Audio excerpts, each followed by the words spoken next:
उसके गले पे छुरी चला रहा था, काट रहा था। वो तड़प रही थी, जिंदा थी। लोग वीडियो बना रहे थे, वहां कम से कम 10-20 लोग खड़े थे, पर किसी ने उसे बचाया नहीं।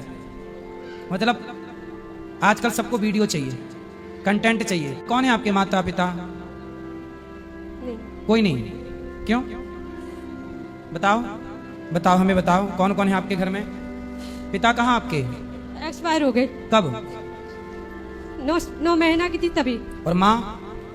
माँ सन 2018 में एक्सपायर हो गई। उस समय आप कितनी बड़ी थी? मेरा हाई स्कूल था सर। गुरुजी। कितने भाई बहन हो? भाई नहीं है, बहन? 6 बहनें हैं। आप 6 बहन हो, तो 6 बहनें कहाँ हैं पूरी? सबकी शादी हो गई। तो आपने क्यों नहीं की शादी? मैं छोटी थी तो आश्रम चली गई थी। तो आपकी 6-5 बहनों को मिलके आपका ख्याल रखना चाहिए था। वो लोग पूछते नहीं है। आपकी बहनें आपको नहीं पूछती? नहीं, क्यों? पता नहीं। बहनों का कर्तव्य है कि वो आपका ख्याल रखें, आपका शादी ब्याह करें। कैसी बहनें हैं बताओ? इंसानियत मतलब हर जगह से मरती सी दिखाई पड़ रही है। बताओ, कोई किसी के लिए खड़ा ही नहीं होना चाहता आज के युग में। ऐसे में इंसानों का क्या होगा आगे चल के? कोई प्यासा मरता रहेगा, तड़पता रहेगा, फिर तो कोई ना उसे देखेगा। अभी मैं तो एक वीडियो देखा कल, तब से मैं बड़ा परेशान हूँ। मैंने एक वीडियो देखी कि एक लड़का एक लड़की को हॉस्पिटल के अंदर उसके गले पे छुरी चला रहा था, काट रहा था।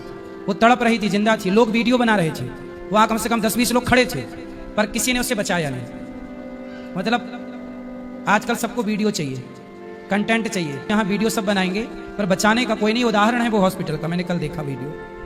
मतलब देखो, ये सगी बहन 5 बहनें हैं, पर इसे कोई अनाथ आश्रम भेज दिया। इसे बताओ, कल को इसका कोई शोषण कर ले, कल इसके साथ कोई दुर्घटना घट जाए तो कौन जिम्मेदार होगा?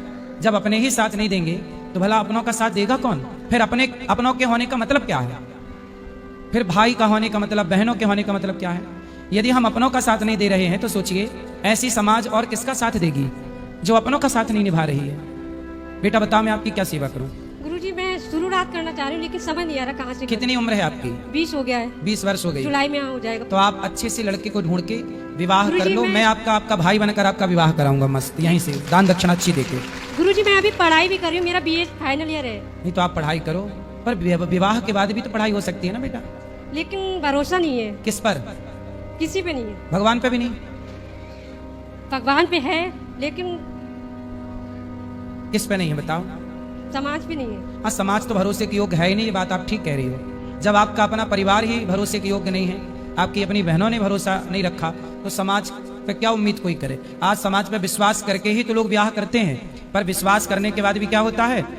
महीने भर बाद तलाक का केस लग जाता है, और लड़की 20 लाख रुपया मांगती है, 50 लाख रुपया मांगती है, और कहाँ से भी लाके देना पड़ता है। विवाह तो भरोसा करके ही किया था, पर टूट गया कि नहीं?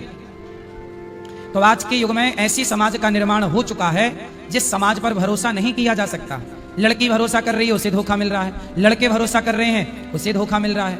अब समाज को डर लग रहा है कि भैया भरोसा किस पर करें।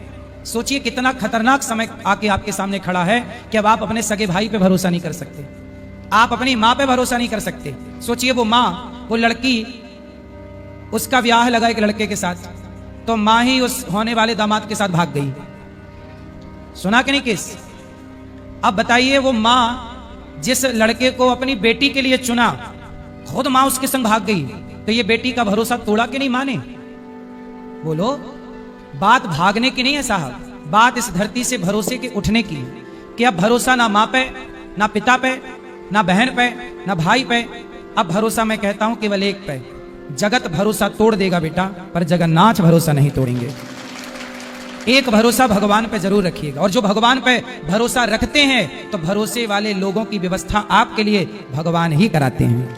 वो चुन के देंगे आपके लिए बेहतर, आप उन पर छोड़ दीजिए, समर्पण कर दीजिए भगवान को। अभी तक तो फिलहाल भगवान पे भरोसा करती आई हूँ। तो फिर आगे भी भगवान अच्छा करे। फिर आपको पढ़ाता लिखाता कौन है? कौन पैसे देता है आपको? इंटर था तो आश्रम में पढ़ाई करी थी, उसके बाद BA में मतलब स्कॉलरशिप वगैरह मिलती है, तो उसी से कन्वर्ट किया था। तो अभी रहती कहाँ हो, किसके साथ रहती? अभी तो मैं अभी आश्रम हालांकि बंद हुआ था मेरा, तो मेरी फ्रेंड है उत्तराखंड में, जो हम लोग साथ में पढ़े थे 9th में, तो मैं उसके यहाँ थी। अच्छा, आपके दोस्त ने आपका साथ दिया? हाँ, मैं उसके यहाँ थी। तो उसके माँ बाप ने कोई ऐतराज नहीं जताया? वो अलग रहती, उसकी भी शादी हो गई, उसके हस्बैंड ने छोड़ दिया है। क्यों? उसका मतलब उसकी राजी नहीं थी शादी करने की, तो उसकी फैमिली ने कर दी थी। तो कोई बात हो गई आपसी में, जो भी है, तो वो मेरे पास आई थी आश्रम में। 2 मंथ मैंने आश्रम में उसे रखा था अपने साथ, वो डायरेक्ट आ गई थी। तो अब उसने आपको रखा? उसने मुझे रखा था। वाह, देखो ये होता है, भला कीजिए भला होगा, बुरा कीजिए बुरा होगा। जब आप किसी का सहारा बनते हैं तो आपका भी सहारा कोई बनता है। यही है यहाँ संसार में, जो करोगे वो पाओगे, वो भरोगे। देखो यही है बेटा, इसलिए अच्छा करते रहो, आपके साथ ईश्वर अच्छा करेंगे। मेरे लिए कोई सेवा हो तो बताओ।